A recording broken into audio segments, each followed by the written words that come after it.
this important to you?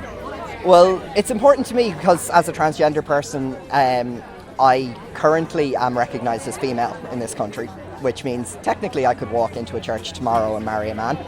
I doubt I'd find a priest to do it in my current state, but technically I could. But if I then go to have my gender legally recognised later on in the year when the gender recognition legislation comes in, I actually would have to dissolve that marriage or civil partnership. And I have many friends who are in marriages and who are raising their children and whose marriages have survived their transitions.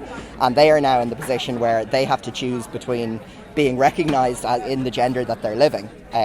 For example, if they've transitioned to female, they have to choose between being recognised as female or keeping their family together. And I just think that's horrendous in a country that supposedly protects marriage in the Constitution. It's horrendous that they would require somebody to divorce before accessing what is another basic human right. So, that's something hugely important for me. It's something that affects me directly and affects my friends directly and affects many families that I know of directly. So I think it's just something that we should really care about. Do you think that transgender issues aren't properly understood within Ireland? I think they're better understood now than they used to be, but I think we also have a long way to go. There's a bit of a gap, I think, between understanding of, say, LGB issues and trans issues. The LGB movement is about 20 or so years ahead of the transgender movement in terms of what rights we're able to access and general understanding and acceptance of trans people. People don't understand what it is, people don't understand what the issues are or why anybody could possibly change their gender, because your gender is such an integral part of who you are. Somebody who has never had to question that part of who they are can't understand why anybody would.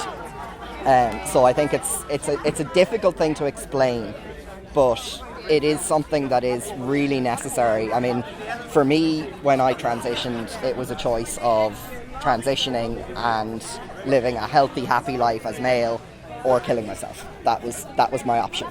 And I would not be here now if I had not transitioned when I did. And that's the story for so many people. I knew I couldn't go on as female. I was just so wrong. I felt so wrong in the body I had. I didn't feel like I was whole per se. And then when I transitioned, everything changed. And I'm here now, I'm comfortable in who I am, I'm happy, I have friends, I'm a valuable, productive member of society now, which I would never have been able to be before. So I think people need to realise how necessary that is and how integral a part it is to our lives to be recognised in the gender that we are, and how that feeds into things like marriage equality, where people, because gender recognition hasn't come in yet, and because trans issues are so much further behind, you do have people in their 50s and 60s who have tried their entire lives to fit into what society expected of them as male or female, and married and raised families and kids, and their marriages have survived their transitions, and they're still with their wives and their husbands and still raising their children, and they are actually being asked to split up their marriages, which is something that really hasn't actually been recognised. It's a situation where they are being forced to divorce in order to be allowed to be who they are, and it's a huge issue. It's a really important thing. And if the marriage equality referendum passes on the 22nd, then it won't be an issue anymore, because that requirement will be dropped from the upcoming legislation on gender recognition, and they'll actually be able to keep their marriages and keep their families together while still being recognised for who they are.